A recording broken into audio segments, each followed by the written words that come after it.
سنا دیتے ہیں کہ مجھے آج بہت برکت ملی ہے۔ عزیز بہنوں بھائیوں، اگرچہ خدا کا کلام ہی بابرکت ہے، لیکن کلام سن کر برکت نہیں ملتی، بلکہ کلام پر عمل کر کے برکت ملتی ہے۔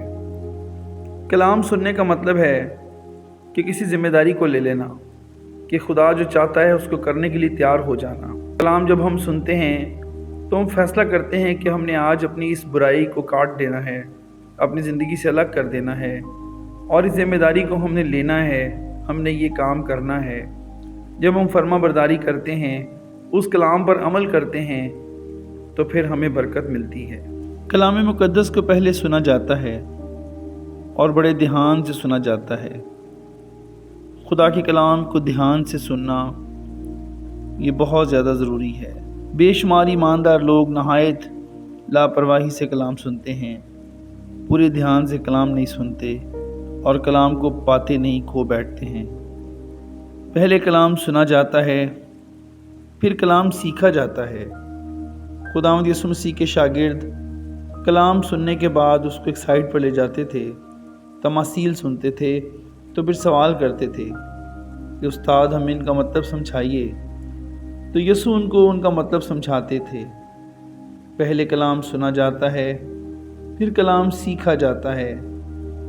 ہمیں چاہیے کہ ہم کلام سننے کے بعد خدا کے خادموں سے اس پیغام کے متعلق سوال کریں، سیکھیں، پوچھیں۔ اس کے بعد پھر اس کلام کو مانا جاتا ہے کہ یہ کلام میری زندگی کے لیے، یہ کلام خدا نے مجھ سے کیا، مجھے اس کلام کو ماننا ہے، اس کے بغیر میرا گزارا نہیں۔ کلام کو مانا جاتا ہے، اس کے بعد پھر اس کلام کو یاد رکھا جاتا ہے۔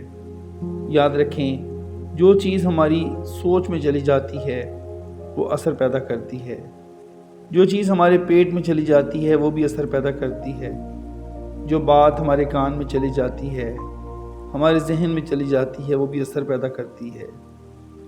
بالکل اسی طرح اگر کلام ہمیں یاد رہ جائے، پیغامات ہمیں یاد رہیں، یا جو ہم نے پڑھا ہے وہ یاد رہے، تو کلام ہماری سوچ میں چلا جائے گا۔ پھر اس کے بعد وہی کلام جو ہمیں یاد رہ جاتا ہے وہ ہمیں عمل کرنے کے لیے مجبور کرتا ہے، اور پھر انسان عمل کے لیے تیار ہو جاتا ہے۔ پہلے کلام کو سنا جاتا ہے، سیکھا جاتا ہے، مانا جاتا ہے، پھر یاد رکھا جاتا ہے، اور پھر اس پر عمل کیا جاتا ہے۔